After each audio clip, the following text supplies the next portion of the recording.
গত বছরের সহিংস রাজপথের আন্দোলন জুলাই অভ্যুত্থানের একজন সম্মুখ সারির নেতা এবং আসন্ন সংসদ নির্বাচনের একজন প্রার্থীকে বন্দুকধারীরা গুলি করার পর বাংলাদেশে নতুন করে অস্থিরতা ছড়িয়ে পড়ায় নির্বাচন কমিশন তার প্রধান, অন্যান্য কমিশনার এবং কর্মকর্তাদের জন্য অতিরিক্ত নিরাপত্তা দাবি করেছে।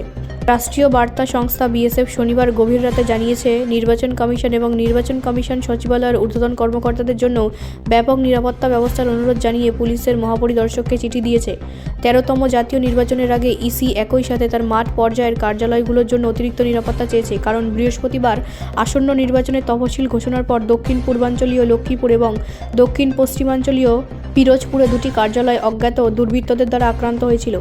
কমিশন সিইসির জন্য একটি অতিরিক্ত এসকর্ট গাড়ি দাবি করেছে, যদিও বর্তমানে তার জন্য একটি পুলিশ এসকর্ট গাড়ি রয়েছে। তারা 4 জন কমিশনার এবং সিনিয়র সচিবের জন্য সার্বক্ষণিক পুলিশি এসকর্ট চেয়েছে।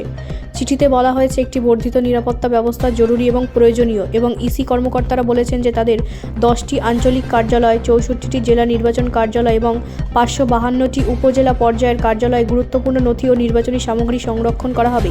ইসি বৃহস্পতিবার বলেছে যে আগামী সংসদ নির্বাচন আগামী বছরের 12ই ফেব্রুয়ারি অনুষ্ঠিত হবে এবং এর একদিন পর শরীফ ওসমান আদি রাজধানীর একটি নির্বাচনী এলাকা থেকে তার নির্বাচনী প্রচারণা শুরু করার সময় তাকে খুব কাছ থেকে মাথায় গুলি করা হয়। এতে তিনি গুরুতর আহত হন।